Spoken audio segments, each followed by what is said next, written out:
એકવાર જબરદસ્ત તાલીઓ બંને સિંગર માટે. Thank you. અને હવે એક એવા ગાયકના ગીત તરફ તમને લઈ જવા છે કે એ ગાયક ક્યારેય વૃદ્ધ થયા જ નથી, આજીવન કુમાર જ રહ્યા છે, કિશોર જ રહ્યા છે.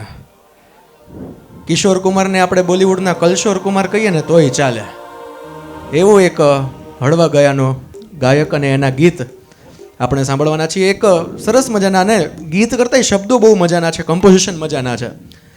આનંદ બક્ષી કરીને લેખક એક નાયકને કલ્પે છે જે નદી કિનારે બેઠો છે, એક નાયિકા છે, અને બહુ હળવેકથી એવું કે બડે અચ્છે લગતે હે.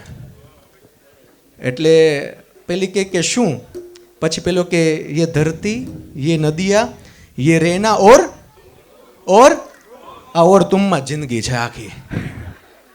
પણ તમે જુઓ કમ્પોઝિશન્સ, તમે ધરતી બોલો ને તો તમારા હોઠ ખુલશે, તમે રેઈ ના બોલો ને તો તમારા હોઠ ખુલશે, તમે નદિયા બોલો ને તો તમારા હોઠ ખુલશે. ઘણાએ ટ્રાય કરી, મારી ઉપર વિશ્વાસ નહોતો, બોલો.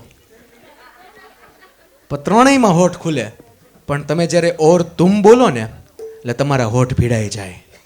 જ્યારે પ્રેમ વ્યક્ત થઈ જાય ને પછી કશું જ કહેવાની જરૂર રહેતી નથી, પછી આંખથી આંખમાં બધું થતું હોય છે. એટલે એવા સરસ મજાના ગીતો આપણે માણીએ. કિશોર કુમાર, જોરદાર તાલીઓ વચ્ચે ક્રિશ ત્રિવેદી.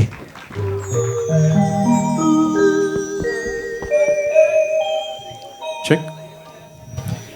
અચ્છા, આ મેડલી એક સ્પેશિયલી મેં એટલે બનાવી છે કેમ કે આ એક મારા માટે પણ બહુ સ્પેશિયલ મેડલી છે. સૌથી પહેલું ગીત હું કિશોરદાનું લઉં છું, એ પછી હું અમિત કુમારનું લઉં છું, ફાધર સન, અને ફરીથી ફાધરનું એક કિશોરદાનું ગીત લઈશ.